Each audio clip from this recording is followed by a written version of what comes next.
मेरे। फिर हम ये भी देख रहे हैं कि आज मुल्क में दो तरीके के कानून चल रहे हैं। एक जुर्म एक कम्युनिटी का इंसान करता है, उसके ऊपर बहुत हल्का केस होता है, पुलिस और प्रशासन उसको लेकर के बहुत ज्यादा टाइट नहीं होता। वही जुर्म और वही काम अगर दूसरी कम्युनिटी का कोई इंसान करता है, और मैं खुल के कहूं अगर वही काम मुसलमान अगर करता है तो बहुत बड़ा अपराध बन जाता है। और अब तो हालात ये हैं कि शायद दुनिया की तारीख में कभी ऐसा इंसाफ नहीं देखा गया कि जुर्म कोई करे और उसकी सजा उसके पूरे घर वालों को, उसके छोटे छोटे बच्चों को बेघर कर दिया जाए, उसके घर की औरतों को बेघर कर दिया जाए। जिस घर और मकान को बनाने में इंसान का खून पसीना सर्फ होता है, इंसान की गाड़ी कमाई खर्च होती है, पल भर में उसके उस घर को मेरे भाइयों वीरान कर दिया जाता है और चटियल मैदान कर दिया जाता है। इंसाफ का ये नमूना इस वक्त अपने मुल्क में, ये मुल्क मेरे भाइयों हमारा। और किसी शायर ने बड़ी सच्ची बात कही थी, हम खून की किस्तें तो कई दे चुके, लेकिन ऐ अर्ज़ वतन कर्ज तेरा अब भी अदा नहीं होता। ऐ अर्ज़ वतन अब भी तेरा कर्ज अदा नहीं हो रहा है। हम खून की बहुत सारी किस्तें तेरे ऊपर निछावर कर चुके हैं।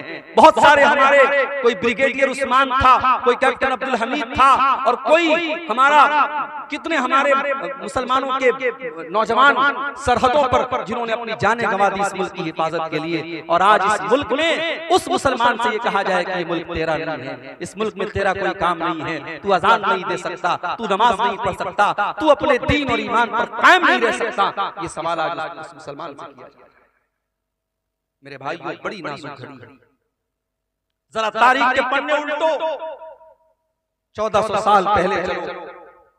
अभी मोहम्मद रसूलुल्लाह अरब की धरती पर नहीं आए हैं, अभी अल्लाह के आखिरी नबी दुनिया में उनका जन्म नहीं हुआ है। आपके जन्म से 40 या 50 दिन पहले यमन का एक बादशाह है, उसका नाम अब्रहा है। उसको मालूम हुआ कि अरब की धरती पर खाने काबा नाम की एक बिल्डिंग है, एक इमारत, और उस खाने काबा का तवाफ लोग करते हैं, लोग हज करते हैं, लोग उम्रा करते हैं। उसने अपने यमन की राजधानी सना के अंदर बहुत बड़ा उसने इमारत बनवाई, स्ट्रक्चर बनवाया, और हुक्म दिया कि आज के बाद यमन के लोग, उनको हज करना होगा, उनको उम्रा करना होगा, वो खाने काबा नहीं जाएंगे, वो मक्का नहीं जाएंगे, वो मेरे इस बनाए हुए घर घर का तवाफ करेंगे और यहाँ आकर के वो अपनी इबादत करेंगे। वो अब्रहा ईसाई था, क्रिश्चियन, लेकिन खाने काबा का एहतराम उन मुशरिकों के दिल में भी था। वो मुशरिक थे, वो बुतों के पुजारी थे, मगर खाने काबा के बारे में उनका ये अकीदा था, ये अल्लाह की इबादत का पहला घर है। ये इब्राहीम अलैहिस्सलाम ने इस घर को बनाया है, और इब्राहीम अलैहिस्सलाम से पहले भी ये घर मौजूद था। ये धरती पर अल्लाह की इबादत का पहला घर है। लोगों ने अब्रहा के बनाए हुए उस नकली काबा का तवाफ करना तो बड़ी दूर की बात है, और उसकी जियारत करना तो बड़ी दूर की बात है। लोगों ने इतनी इंसल्ट की कि उसके उस इमारत के अंदर जाकर के उन्होंने पाखाना कर दिया, पेशाब कर दिया, गंदगी। अब्रहा को तैश आया, गुस्सा आया, उसने ये नहीं पता करवाया इस मेरे बनाए हुए स्ट्रक्चर में किसने पाखाना किया, किसने पेशाब किया, किसने गंदगी की। उसने कहा कि अब मैं खाने काबा को ही मिटा डालूंगा, न रहेगा बांस न बजेगी।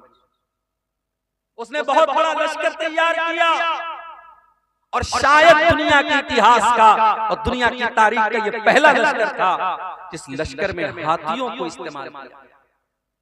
अब्रहा खुद बहुत बड़े हाथी पर सवार होकर आया था, और दुनिया की नजरों ने देखा कि यमन का ये बादशाह अपने हाथियों के साथ खाने काबा पर हमला करने के लिए यमन से निकला है। और जब मक्का की सरहदों में दाखिल हुआ, इसके सिपाहियों ने कुछ ऊंटों को पकड़ लिया। कुछ ऊंट थे वहां पर, उन ऊंटों को पकड़ लिया और उन ऊंटों को अपना बना लिया। वो ऊंट किसके थे?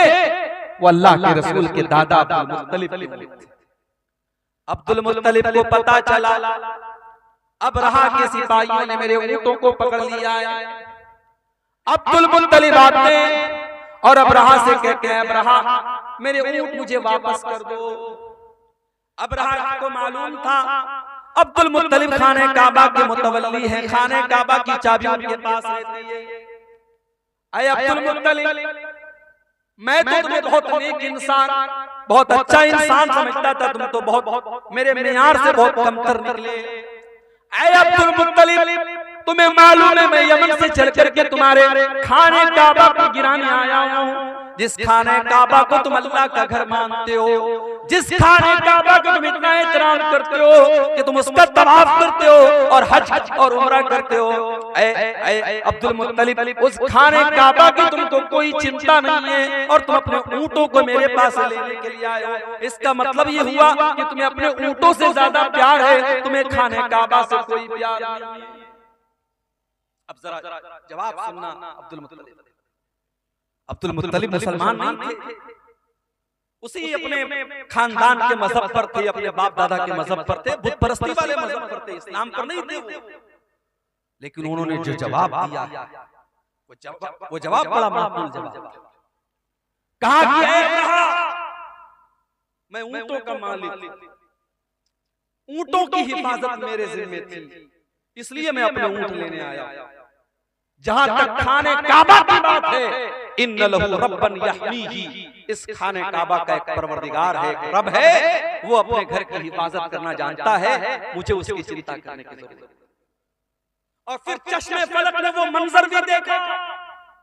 अबरहा अपने हाथियों से जब इशारा करता है, हाथी शाम का रुख करने के लिए तैयार है, हाथी जो है यमन की तरफ वापस जाने के लिए तैयार है, हाथी तीनों डायरेक्शन में जाने के लिए तैयार है। मगर हाथी को जब ये कहा जाता है तू खाने काबा की तरफ चल, हाथी 1 इंच चलने के लिए तैयार, 1 इंच हाथी आगे बढ़ने को तैयार।